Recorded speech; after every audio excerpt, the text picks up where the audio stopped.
Hello friends. स्वागत है आपका हमारे यूट्यूब चैनल आर के हिंदी कहानियों में। आज की कहानी है बेटा मेरा है तुम्हारा नहीं। किसी तरह अपनी बेटी को समझा बुझाकर संजना के पापा ने उससे केस वापस लेवा लिया, क्योंकि वो जानते थे कि मैं और मेरा परिवार निर्दोष है और गलत उनकी बेटी है। मोबाइल चलाते रहने से किताबें पढ़ना ज़्यादा अच्छा लगता है मुझे। प्रणय आउट ऑफ स्टेशन थे और किताबें पढ़ पढ़ कर मैं उब चुकी थी, तो यूं ही मोबाइल पर फेसबुक खोलकर बैठ गई। कुछ लेखिकाओं की कविताएं और गज़लें पढ़कर मन खेल उठा, लेकिन जैसे ही आगे बढ़ी मन खिन्न हो गया कि कैसे कैसे लोग हैं दुनिया में।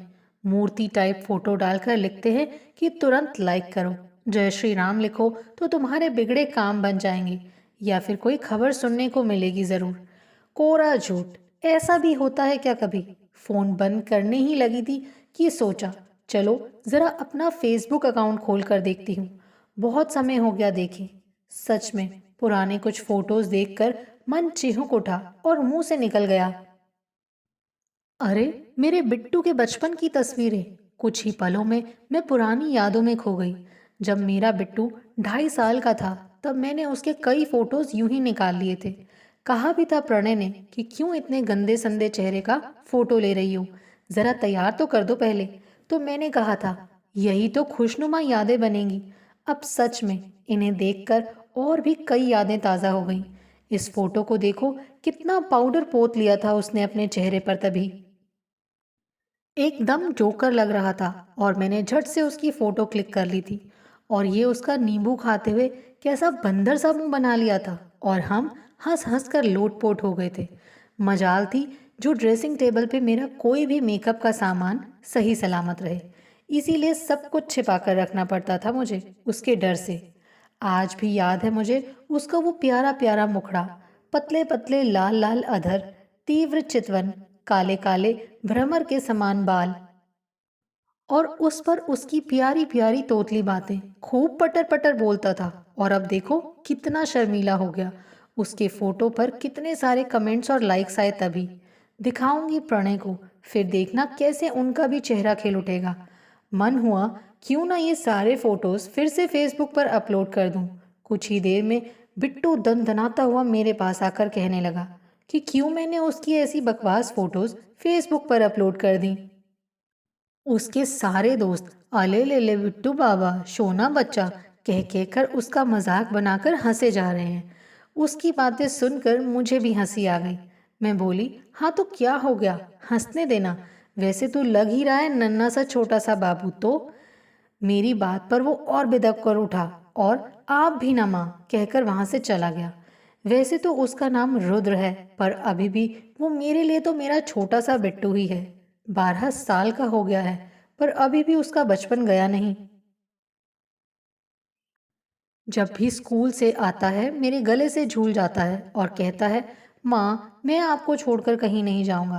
अच्छा, सच कह रहे तू या मम्मी को मस्का लगा रहा है? पैसे चाहिए ना? हंसते हुए मैं कहती हूँ तो वो ठुनक उठता है और कहता है जाओ, मैं आपसे बात नहीं करता। कभी कभी ये सोचकर उदास हो जाती हूँ कि जब ये बाहर पढ़ने चला जाएगा तब मैं कैसे रहूंगी। कभी लगता है बच्चा बड़ा होता ही क्यों है, बच्चा ही रहता तो कितना अच्छा होता ना। लेकिन ऐसा संभव नहीं है। ये लो, शैतान का नाम लिया और शैतान हाजिर। आ गया स्कूल से। अब अपना बैग एक तरफ फेंकेगा, ड्रेस दूसरी तरफ, और बेचारा मोजा कहाँ जाकर अटकेगा पता नहीं। और फिर शुरू हो जाएगा अपने दोस्तों की कहानी लेकर। उसकी आंखों में देखकर उसकी बातें सुननी पड़ती हैं मुझे। नहीं तो कहेगा नहीं सुन रही हो ना आप मेरी बात, कहीं और ही ध्यान है ना आपका। जाओ, नहीं बोलना मुझे कुछ भी। अरे मैं सुन रही हूँ बाबा, बोलना। अपना सारा काम छोड़ छाड़ कर लग जाती हूँ उसकी बातें सुनने में। चाहे कितनी भी बोरिंग बातें क्यों ना हो, सुननी पड़ती हैं। नहीं तो फिर घंटों लग जाते हैं उसे मनाने में। इससे तो अच्छा है उसकी बात ही सुन ली जाए। परसों की ही बात है, कहने लगा माँ आपको पता है मोहित से मेरी लड़ाई हो गई, अब मैं उससे बात नहीं करता।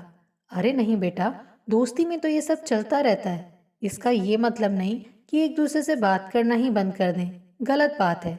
चल, आगे बढ़कर तू ही सॉरी बोल देना और हैंडशेक भी कर लेना। दोस्तों से ज़्यादा देर गुस्सा नहीं होते। मेरी बात पर पहले तो वो झुंझला गया, फिर ओके माँ कहकर मेरी बात मान भी गया।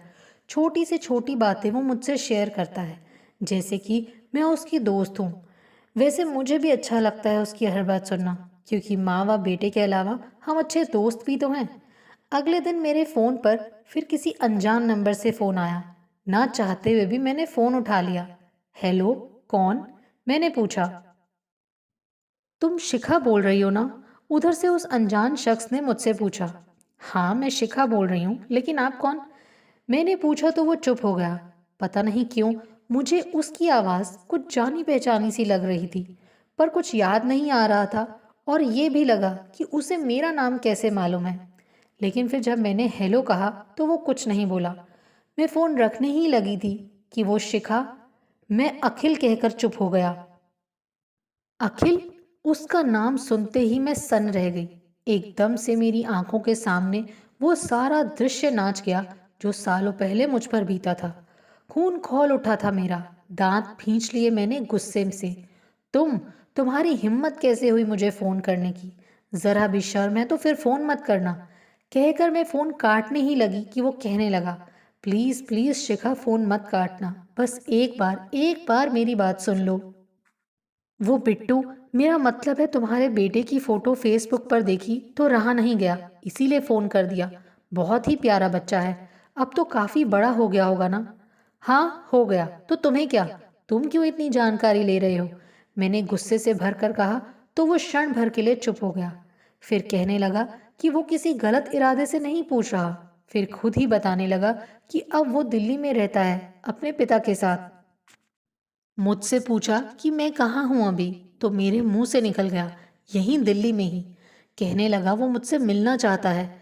जब मैंने मिलने से मना कर दिया तो कहने लगा कि वो मुझे अपने बारे में कुछ बताना चाहता है। पर मुझे तुम्हारे बारे में कुछ सुनना जानना है ही नहीं, और वैसे भी मैं अभी कहीं बाहर हूँ। कहकर मैंने उसका जवाब सुने बिना ही फोन काट दिया और वहीं सोफे पर धम से बैठ गई। पिछली बातें चलचित्र की तरह मेरी आंखों के सामने चलने लगीं। उस साल मैंने भी उसी कॉलेज में नया नया एडमिशन लिया था जिसमें अखिल था। लेकिन मुझे नहीं पता था कि वो मेरी ही सोसाइटी में रहता है, क्योंकि पहले कभी मैंने उसे देखा ही नहीं था। एक दिन ऑटो के इंतजार में मैं कॉलेज के बाहर खड़ी थी कि सामने से आकर वो कहने लगा कि अगर मैं चाहूँ तो वो मुझे मेरे घर तक छोड़ सकता है। जब मैंने उसे घूरा तो कहने लगा, डरो मत, मैं तुम्हारी ही सोसाइटी में रहता हूँ, तुम वर्मा अंकल की बेटी हो ना? फिर वो अपने बारे में बताने लगा कि वो उदयपुर में अपने चाचा के घर में रहकर पढ़ाई करता था, लेकिन अब यहाँ आ गया। इस तरह एक दो बार मैं उसके साथ आई गई, लेकिन मैंने कभी उसके बारे में ज़्यादा जानना नहीं चाहा। वही अपने और अपने परिवार के बारे में कुछ ना कुछ बताता रहता था। उसने ही बताया था कि उसके चाचा चाची का कोई बच्चा नहीं है, इसीलिए वो उनके साथ रहता था। लेकिन उसकी चाची बड़ी खड़ूस औरत है, इसीलिए अब वो हमेशा के लिए अपने माँ पापा के पास आ गया। खैर, अब हम अच्छे दोस्त बन गए थे।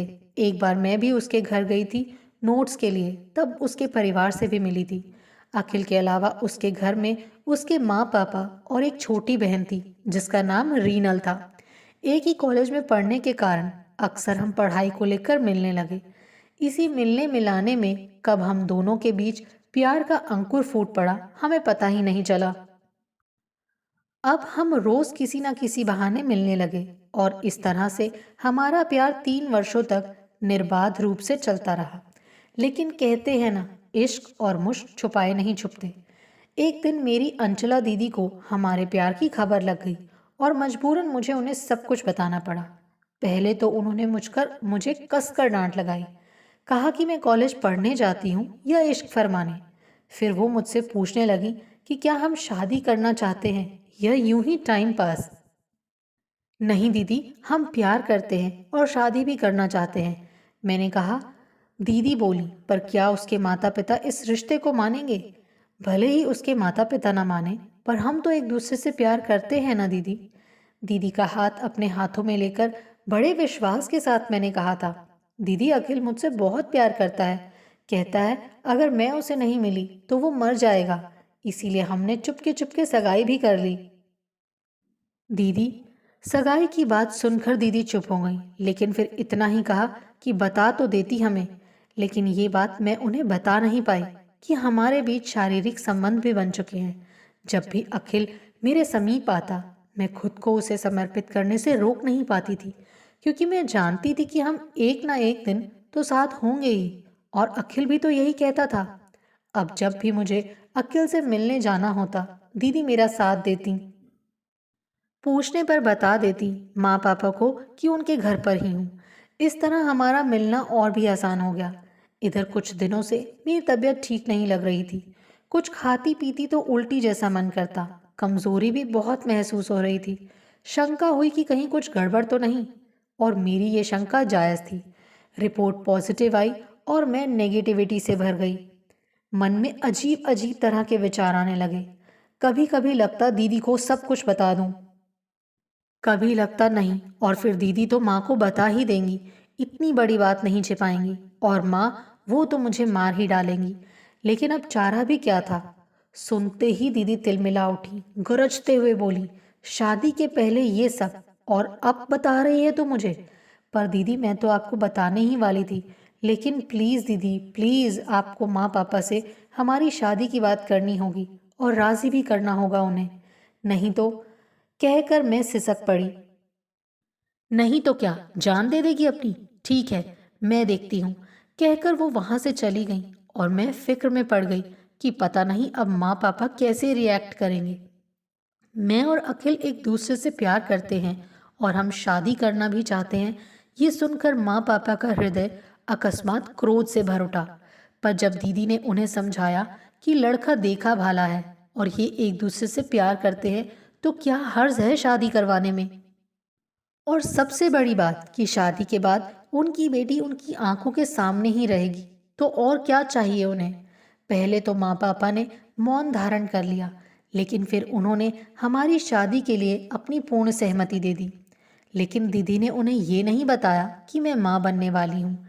वैसे तो मैंने ही मना किया था दीदी को ये सब बताने के लिए, नहीं तो माँ पापा का तो मुझ पर से विश्वास ही उठता, और मैं ऐसा नहीं चाहती थी। लेकिन उधर अखिल के माँ पापा अपने बेटे के लिए मुझ जैसी कोई साधारण लड़की नहीं, बल्कि कोई पैसे वाले परिवार की बेटी की खोज में थे, जो उनका घर धन दौलत से भर दे। और एक दिन उन्हें ऐसा परिवार मिल भी गया। उसी शहर के एक बड़े बिजनेसमैन जब अपनी इकलौती बेटी का रिश्ता लेकर उनके घर आए, तो बिना कुछ सोचे विचारे ही अखिल के माता पिता ने उस रिश्ते के लिए हाँ कर दी। लेकिन अखिल ने उस रिश्ते के लिए मना कर दिया, ये कहकर कि वो मुझसे प्यार करता है और शादी भी मुझसे ही करेगा। अखिल की बातें सुनकर पहले तो उसके माता पिता उखड़ गए, लेकिन फिर उसे समझाते हुए बोले कि एक शानदार जीवन जीने के लिए प्यार से ज़्यादा पैसों की ज़रूरत होती है, और उसका जो सपना है कि खुद का अपना पेट्रोल पंप हो, वो इस शादी से ही पूरा हो सकता है। पैसों की चकाचौंध और उसके पूरे होते सपने उसे मुझसे बेमुख करने लगे। अब वो मुझसे कन्नी काटने लगा। जब भी मैं उसे फोन करती, वो मेरा फोन नहीं उठाता, और अगर उठाता भी तो एक दो बातें करके तुरंत ही रख देता। मुझे तो तब भी यही लग रहा था कि अखिल मुझसे बहुत प्यार करता है। अखिल के संग शादी कर को लेकर मेरे सपने बलवती होते जा रहे थे, और उसने ही कहा था कि वो अपने माँ पापा को हमारी शादी के लिए मना ही लेगा, किसी ना किसी तरह से। इसीलिए मैं चिंता ना करूं। वो सब तो ठीक है, पर मैं अखिल को अपने आने वाले बच्चे के बारे में बताना चाह रही थी, खुशखबरी देना चाहती थी उसे। लेकिन वो तो मेरा फोन ही नहीं उठा रहा था। सो एक दिन मैं खुद ही उससे मिलने चली गई। जब मैंने उसे अपने होने वाले बच्चे के बारे में बताया और कहा कि अब वो जल्द से जल्द अपने माता पिता से हमारी शादी की बात कर ले, तो वो बोला कि वो मुझसे शादी नहीं कर सकता, क्योंकि उसकी शादी कहीं और तय हो चुकी है। पहले तो उसकी बातें मुझे मजाक लगी, लेकिन जब फिर से उसने वही बात दोहराई और कहा कि वो मजबूर है, क्योंकि वो अपने माता पिता के खिलाफ नहीं जा सकता, तो मैं दंग रह गई। ये क्या बोल रहे हो अखिल? पागल हो गए हो क्या? कुछ भी बक रहे हो? मैंने घबराते हुए कहा। बक नहीं रहा हूँ शिखा, सही कह रहा हूँ। मैं अपने माँ पापा के खिलाफ नहीं जा सकता, इसीलिए हमारा अब एक दूसरे को भूल जाना ही सही होगा। उसकी ऊल जलूल बातें अब मेरा दिमाग खराब करने लगी थी। मैं बोली, जब तुम अपने माता पिता के खिलाफ जा ही नहीं सकते थे तो क्यों मुझे झांसे में रखा आज तक? क्यों करते रहे मुझसे शादी के वादे? और क्यों भोगते रहे मेरे शरीर को अब तक? अब तुम बताओ, क्या करूं मैं इस बच्चे का? क्या जवाब दूं दुनिया वालों को? और मेरे माता पिता, उन्हें मैं क्या समझाऊं? लेकिन अखिल मेरी बात समझने के बजाय अपने नग्न रूप में प्रकट हो गया और अत्यंत कठोर स्वर में कहने लगा, देखो शिखा, जो सच है मैंने तुम्हें बता दिया। और ये तुम क्या बोल रही हो कि मैंने तुम्हारे शरीर को भोगा? क्या उसमें तुम्हारी मर्जी शामिल नहीं थी? अगर नहीं तो तुमने मुझे रोका क्यों नहीं? क्यों खुद को बार बार मेरे करीब आने दिया? बोलो ना। और इसमें कौन सी बड़ी बात है? अस्पताल जाकर बच्चा गिरवा दो और छुट्टी पाओ। जितने पैसे चाहिए मैं तुम्हें दूंगा। बच्चा गिरा दूं? अपने पेट पर हाथ रखकर बुदबुदाई मैं। हाँ, गिरा दो, यही सही होगा। शिखा, पैसे की चिंता मत करो। एक क्लिनिक का पता मैं तुम्हें देता हूँ, चली जाओ वहां। किसी को कुछ पता भी नहीं चलेगा। उसकी बातें सुनकर आश्चर्य से मेरी तो आंखें फैल गईं। लगा, एक बाप अपने ही बच्चे के लिए ऐसे शब्द कैसे इस्तेमाल कर सकता है? कैसे अपने ही बच्चे को मारने की बात कह सकता है? मार दूं इस नन्ही सी जान को जो अभी इस दुनिया में आई भी नहीं है। लेकिन इसका कसूर क्या है अखिल? अप्रत्याशित नजरों से अखिल की तरफ देखते हुए मैं बोली, पर वो कोई जवाब ना देकर वहां से चला गया और मैं धम से वहीं जमीन पर बैठ गई। मेरी आंखों के सामने अंधेरा छा गया। किसी तरह लड़खड़ाते कदमों से मैं अपने घर तक पहुंची और बिस्तर पर पड़ गई। मेरी आंखों से झरझर आंसू बहे जा रहे थे। समझ नहीं आ रहा था कि अब क्या करूं। कैसे बताऊं अपने परिवार वालों को कि अखिल ने मुझसे शादी करने से मना कर दिया। किसी तरह हिम्मत करके मैंने दीदी को ये बात बताई कि अखिल ने मुझसे शादी करने से मना कर दिया। लेकिन अब इस बच्चे का क्या करूं मैं? दीदी, अगर माँ पापा जान गए कि मैं अखिल के बच्चे की माँ बनने वाली हूँ तब क्या होगा दीदी? बिलखते हुए मैंने कहा। लेकिन मुझे नहीं पता था कि बाहर खड़ी माँ हमारी बातें सुन रही हैं। अपना सिर पीट पीट कर रोते हुए वो कहने लगी कि ऐसी बेटी पैदा होने से पहले मर क्यों नहीं गई? अब क्या जवाब देंगी वो दुनिया वालों को जब कोई पूछेगा कि मेरे पेट में पल रहे पाप का बाप कौन है? सुनकर पापा भी घोर चिंता में डूब गए। चिंता की लकीरें उनके माथे पर स्पष्ट दिखाई दे रही थी मुझे। किसी ने रात में खाना भी नहीं खाया, सब चुप थे। मनहूसियत सी छा गई थी घर में और उसकी जिम्मेदार सिर्फ और सिर्फ मैं थी।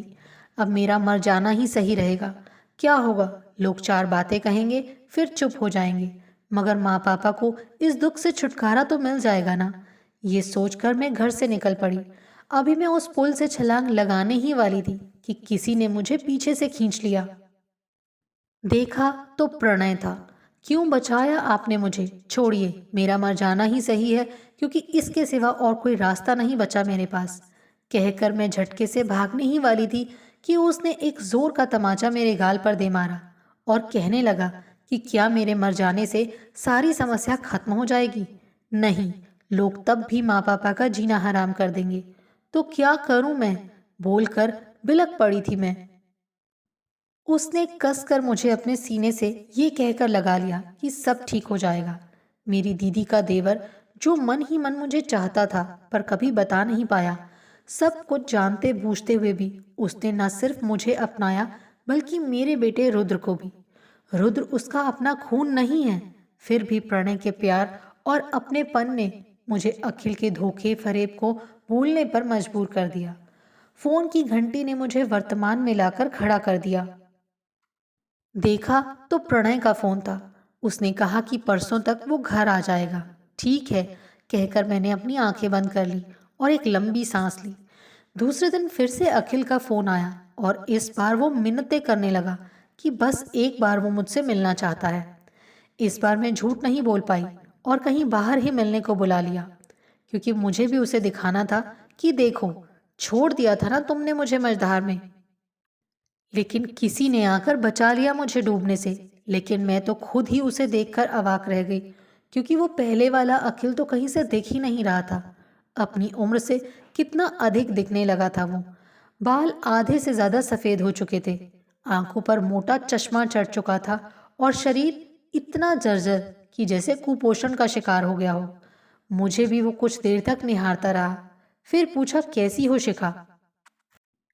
पर उसकी बातों का कोई जवाब देना मैंने जरूरी नहीं समझा, सो बोली, बोलो, किस कारण मिलना चाहते थे मुझसे? पूछोगी नहीं कि मैं कैसा हूँ? वो बोला, नहीं, इसकी कोई जरूरत नहीं है। बड़े ही रूखे शब्दों में मैंने जवाब दिया। अच्छा लग रहा था मुझे उससे इस तरह बेरुखी से बातें करना। फिर कुछ न बोलकर इशारों से उसने मुझे बैठने को कहा। फिर कहने लगा, मैं जानता हूँ शिखा, तुम तो मेरा चेहरा भी नहीं देखना चाहती होगी, लेकिन फिर भी मेरे बुलाने पर तुम यहाँ आई, इसके लिए तहे दिल से शुक्रिया। इतना कहकर उसने मेरी तरफ देखा, लेकिन मैं अब भी दूसरी तरफ ही देख रही थी, पर सुन रही थी उसकी सारी बातें। जानती हो शिखा, मैंने तुम्हारे साथ जो किया वही सब पलटकर मुझे मिला, और मेरे साथ साथ मेरे परिवार को भी। बताने लगा अखिल कि जब उसके लिए एक पैसे वाले बाप की इकलौती बेटी संजना का रिश्ता आया तो पहले तो उसने शादी करने से साफ इनकार कर दिया, लेकिन उसके माँ पापा ने उसे समझाया कि एक अच्छी जिंदगी जीने के लिए प्यार से ज्यादा पैसों की जरूरत पड़ती है, और संजना से शादी करके उसके सारे सपने पूरे हो सकते हैं। ये भी कहा उन्होंने कि संजना के पिता के बाद तो सारी संपत्ति का मालिक वही होगा। उसे भी लगा कि उसके पापा सही कह रहे हैं। पैसों की चकाचौंध में वो ये भी भूल गया कि उसने शिखा से शादी करने और जीवन भर मेरा साथ निभाने का वादा किया था। उसे तो बस अब अपना सपना पूरा होता दिखने लगा था, जो हुआ भी। संजना से उसकी शादी हो गई और शिखा उसका बीता हुआ कल बन गई। उसे तो बस संजना ही संजना नजर आती थी। क्षण भर चुप रहने के बाद फिर बताने लगा वो, शादी के बाद कुछ महीनों तक तो ठीक रहा, लेकिन फिर संजना अपना असली रूप दिखाने लगी।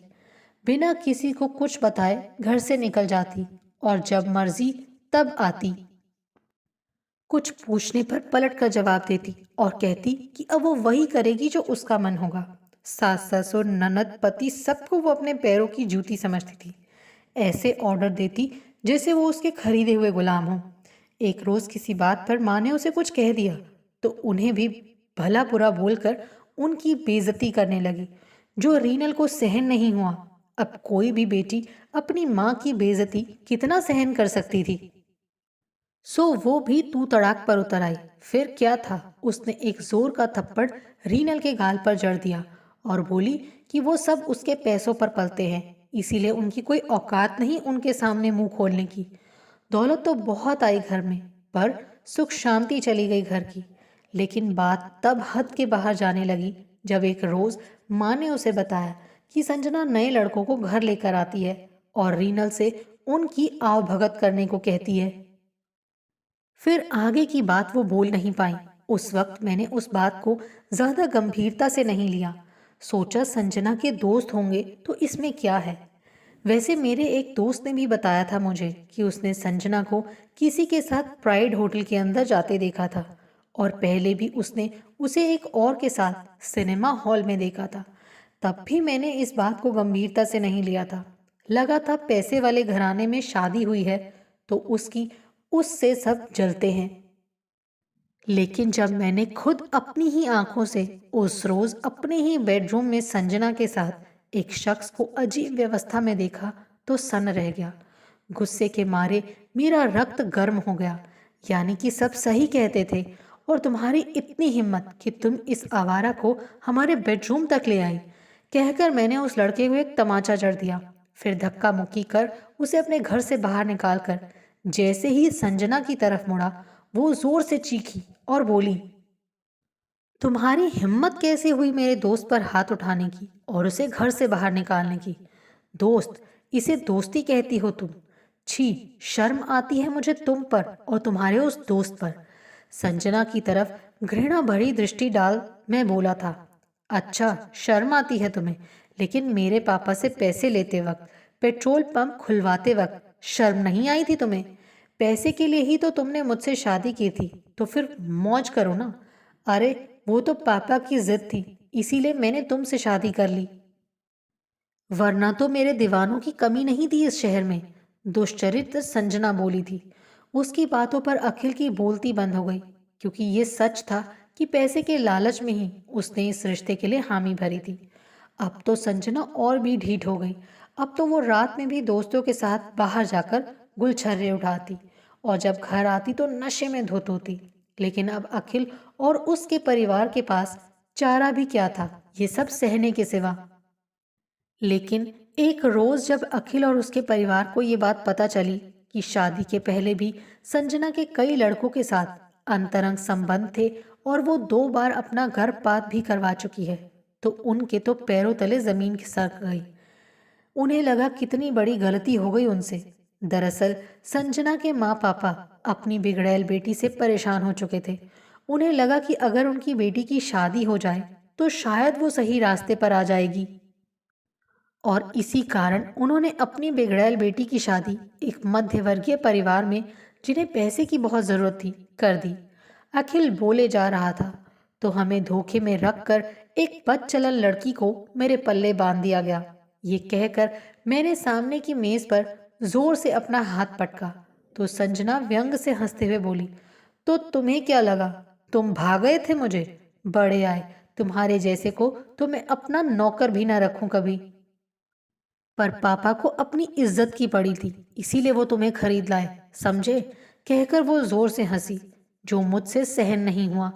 गुस्से से बेकाबू मैंने संजना पर हाथ उठा दिया, जो उसकी बर्दाश्त के बाहर हो गया।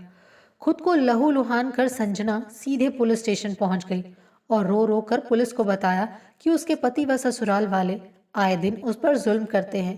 दहेज के लिए उसे अक्सर मार पीटा जाता है और आज भी पति ने उसे इतनी बेरहमी से इसीलिए मारा क्योंकि उसने पापा से और पैसे मांगने से इनकार कर दिया। फिर क्या था, बिना गुनाह के ही दहेज और मारपीट के जुर्म में मुझे व मेरे पूरे परिवार को जेल हो गई। जिस बहन के अभी हाथ पीले होने थे वो सलाखों के पीछे खड़ी थी। जिस सास को अपनी बहू से सेवा और प्यार की आस थी वो पुलिस के डंडे खा रही थी। लेडी पुलिस ये कह कह कर मेरी माँ पर डंडे बरसा रही थी कि बोल बोल तूने ऐसा क्यों किया, क्यों एक अबला नारी को इतनी बेरहमी से पीटा। बेचारी क्या बोलती, वो तो बस खून के आंसू रोए जा रही थी।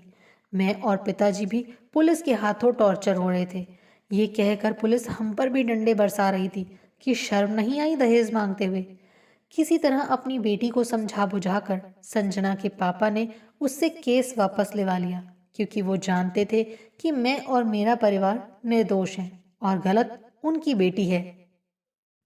कैद से तो आजाद हो गए हम लोग, पर नाम, इज्जत, पैसा सब कुछ स्वाहा हो गया। जिस घर में रीनल की शादी तय हुई थी उस घर वालों ने शादी करने से इनकार कर दिया। ये बात वो सहन नहीं कर सकी और एक रोज पंखे से झूल गई। बेटी के गम में माँ भी चल बसी। सब कुछ तितर बितर हो गया। मेरा तो पूरा परिवार बर्बाद हो गया। क्या सोचा था और क्या हो गया। नौकरी भी छूट चुकी थी मेरी, तो अब बचा ही क्या था उस शहर में। सो अपने पिता को लेकर मैं दिल्ली आ गया और एक छोटा सा कमरा किराए पर लेकर रहने लगा। किसी तरह टैक्सी की कमाई से मेरा व पिताजी का गुजर बसर हो रहा है। ये सब बताकर अखिल चुप हो गया। अखिल की दुख भरी कहानी सुनकर मेरी आंखें भर आईं, लेकिन फिर एकदम से गुस्सा आ गया मुझे। अखिल की पुरानी कही एक एक बात मेरे कानों में गूंजने लगी। तो इसमें क्या है, बच्चा गिरवा दो और छुट्टी पाओ। तुम मुझे क्यों सुना रहे हो ये सब? और तुमने क्या किया था मेरे साथ भूल गए? मरने लायक छोड़ दिया था तुमने मुझे। एक बार भी ये नहीं सोचा तुमने कि तुम्हारा अंश पल रहा है मेरे पेट में। उसे लेकर कहाँ जाऊंगी मैं? क्या कहूंगी दुनिया वालों से, और कौन शादी करेगा मुझसे? मैं तो अपनी जान खत्म करने चली गई थी, पर ऐन वक्त पर प्रणय ने आकर मुझे बचा लिया। और सिर्फ जान ही नहीं बचाई उसने मेरी, बल्कि हमारी इज्जत भी बचाई उसने। नहीं तो क्या पता हमारा परिवार ही खत्म हो जाता। मैंने कहा, जानता हूँ शिखा, मैंने तुम्हें बहुत दुख दिए, पर अब मैं माफी के काबिल भी नहीं रहा। लेकिन ये भी सच है कि मैं तुम्हें भुला भी नहीं पाया कभी। भले ही तुम मुझसे दूर थी, पर हर वक्त तुम मुझे याद आती रही। और ये भी जानता हूँ कि बिट्टू हमारा ही बेटा है। बस एक बार मुझे मेरे बेटे से मिला दो, दिखा दो मुझे उसका चेहरा। मत छीनो एक बाप से उसका हक। आंसू बहाते हुए भर्राए गले से अपने दोनों हाथ जोड़कर अखिल बोला, लेकिन आज अखिल के आंसू भी मुझे पिघला नहीं पाए। हक? कैसा हक? और किस बेटे की बात कर रहे हो तुम? उस बेटे की जिसे तुमने पेट में ही मारने का फरमान सुना दिया था, ये कहकर कि अस्पताल जाकर बच्चा गिरवा दो और छुट्टी पाओ। कहा था या नहीं? जब संजना ने लात मारी तो मैं याद आने लगी तुम्हें। तुम तो बिन पैंदी के लौटे हो। कब किधर लुढ़क जाओगे कहा नहीं जा सकता। मिर्ची से भी तीखी बातें सुनकर अखिल ने अपनी नजरें नीची कर ली, लेकिन मेरा गुस्सा अभी भी ठंडा नहीं हुआ था। बोल पड़ी, दुनिया में जितनी भी नफरतें हैं ना अखिल, उनसे कहीं ज्यादा मैं तुमसे नफरत करती हूँ।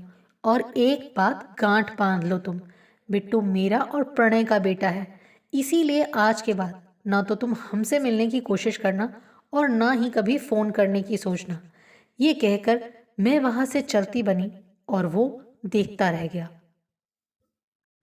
आपको हमारी ये कहानी कैसी लगी प्लीज़ कमेंट करके ज़रूर बताइए। अगर आप इस चैनल पर नए हैं तो इसे सब्सक्राइब करें और शेयर करें। Thank you.